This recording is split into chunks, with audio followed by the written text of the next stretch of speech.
আপুনি যে লাইনৰ কথা কৈছিলে। হয়, লাইনৰ কথা কৈছিলোঁ মই। দেখিছে মম জ্বলাই আছোঁ আৰু। লাইটটো পালে ভাল পাওঁ। নমস্কাৰ, আমি ইয়াতে জনাব পাৰিছোঁ যে আমি ইয়াতে এটা দোকান আছিল, বৰপেটা দোকান।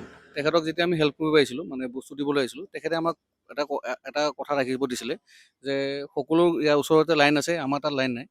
তো লাইনৰ বিষয়ে আমাক সুধিছিলে যে আপুনি যদি লাইনৰ কিবা কৈ দিব পাৰে মই ভাল পাম। সেই বস্তুটো আপুনি দেখাব বিচাৰিছোঁ। আপুনি যে লাইনৰ কথা কৈছিলে। হয়, লাইনৰ কথা কৈছিলোঁ মই। দেখিছে মম জ্বলাই আছোঁ আৰু। লাইটটো পালে ভাল পাওঁ। পোহৰ হয় আৰু বেচা কিনাও ভাল হয়। এতিয়া পৰা কেনেকুৱা লাগিছে আপোনাৰ? এতিয়া ভাল লাগিছে, পৰিষ্কাৰ হৈছে জেগাটো আৰু পইচা দিলে থাকিব পাৰিম আৰু দোকানখন অকণমান কৰিছে ভালকৈ, পোহৰটো ভালকৈ দিছে। আপুনি ব্যৱসায়টো ভালকৈ কৰিব? কৰিম, নিশ্চয় কৰিম।